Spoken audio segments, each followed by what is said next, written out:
her, she said, if you give me $500 right now, you can have. I said, have what? She said, have her. And she put her down in the leaves. What?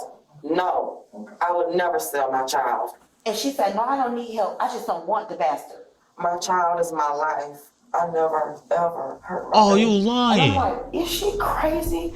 In March 2024, Like the a mom woman lying, I walks ain't into gonna a lie. police station with an 18-month-old girl and a shocking claim. The child's mother tried to sell her own baby, and when that didn't work, abandoned her entirely. But what sounds like an open and shut case takes a twisted turn when the mother accuses the woman of orchestrating a plot to steal her baby. The following report is based on official police records, and most of the footage has never been seen before until now. On the afternoon of March 5, 2024, a woman comes into the Palatka, Florida Police Department with an 18-month-old baby on her shoulder and an extraordinary story.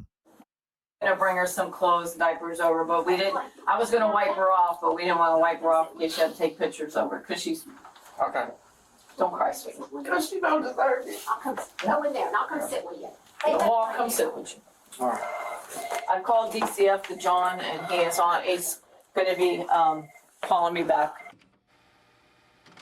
Thank you so much for doing this. I know that this is way outside of what I'm a you... mom first. I understand. The woman is an employee at H&R Block, and she says she was getting ready to close last night when a client named Jessica came in with her baby daughter. Both of them had no shoes on. Her and Jessica walked in, and she asked me could I give her a new Emerald card because her taxes had dropped, and she left it somewhere or something happened with it. So I got ready to put her stuff in, and I noticed the baby had took her diaper off.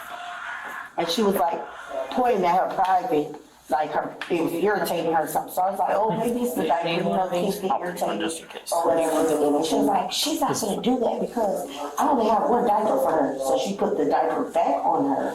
And it wouldn't, you know how the sticky side of the diaper, it wouldn't stick no more.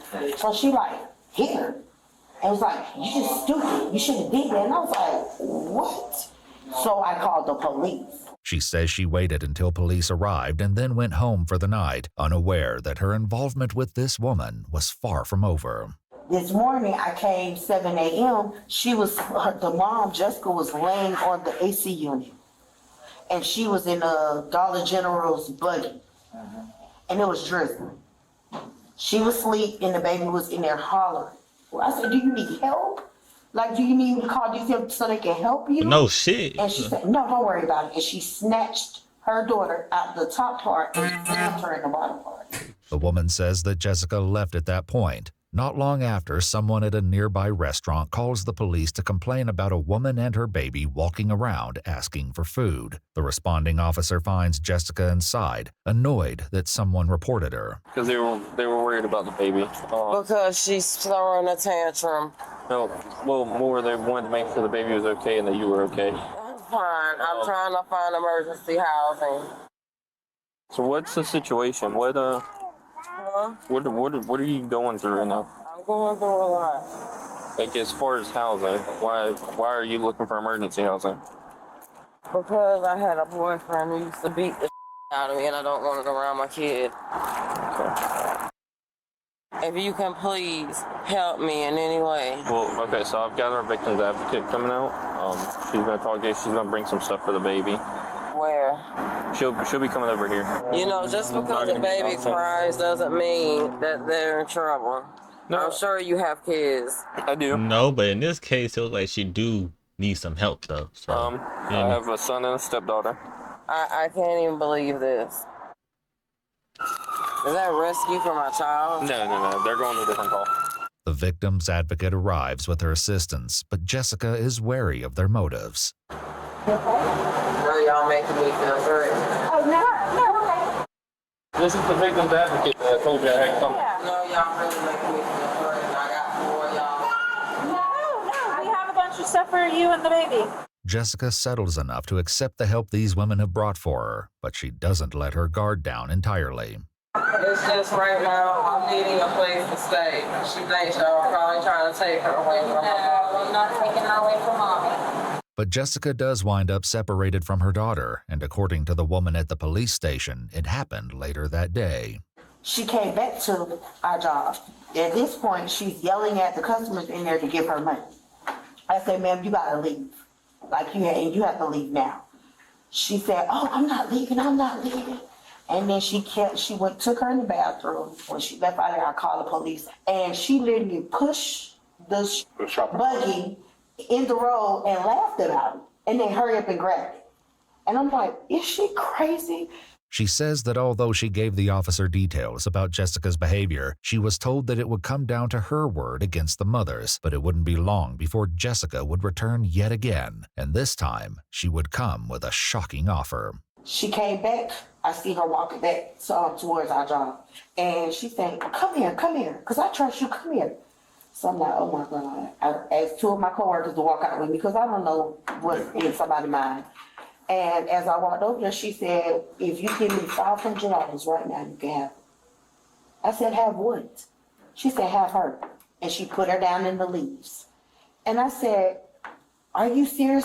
At this time, the baby got up and she was getting ready to walk in the road. And I grabbed the baby and I picked her up and I said, I'm not giving you no money.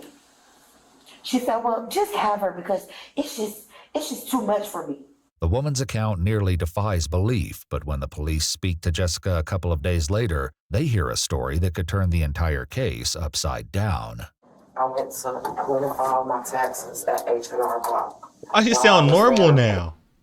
She sound like a crackhead before. Why she sound One of normal? the members of my church filed my taxes for me. She asked me if she could keep my daughter overnight. She said she wanted to buy her some clothes. She know I just got out of abusive marriage, and I'm trying to get back on my feet. And this was Monday or Tuesday?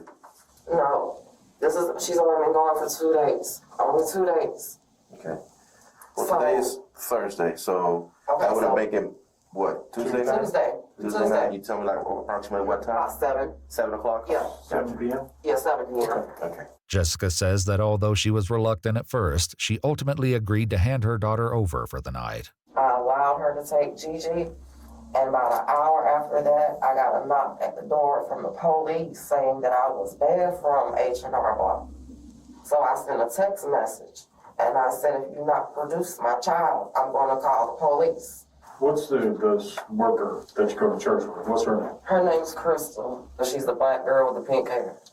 Jessica paints herself as a caring mother who was tricked into giving up her baby, which is a far cry from the story police heard at the station. I said, do you need help? Again, I'm asking you, do you need help? And she said, no, I don't need help. I just don't want the bastard. And I said, okay. And I got the baby. I was crying. I walked across the street and I tried to wake her up. And I put her in my car and I told her she is going to be okay. This should not go on with a child. You don't remember having a conversation about trying to sell Giovanni? What? I'm just No. No. Okay. I would never sell my child. Okay. No. I can't even believe that was even stated. My child is my life.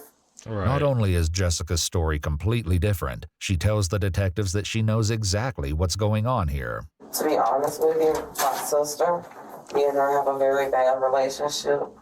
She has wanted my child. She's told How is this about your sister? Where did your sister come from? To my entire family. I believe she sent Crystal to do that on purpose because she laughed yesterday in my face and told me I was going to be in jail. So they said this up.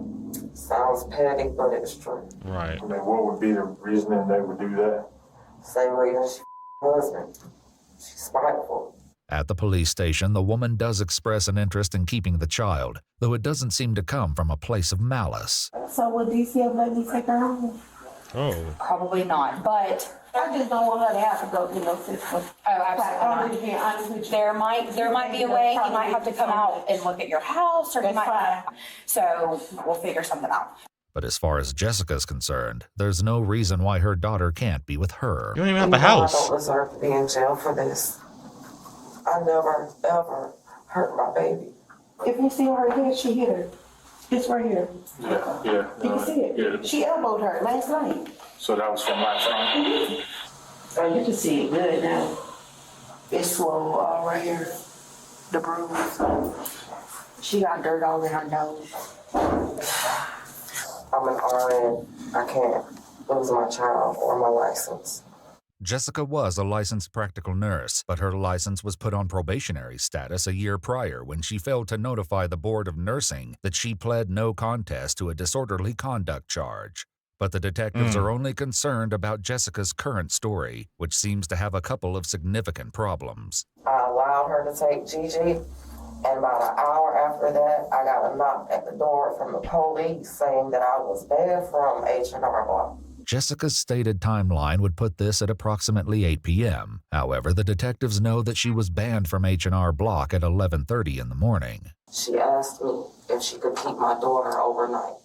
That would make it, what, Tuesday night? Tuesday night? Yeah.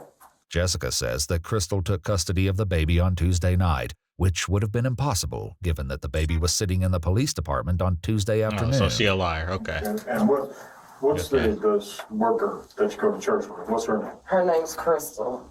But there's no one at H&R Block by the name of Crystal. The woman who brought her baby to the police station is named Anita, and she says that she only knows Jessica as a client. Are y'all gonna let me go?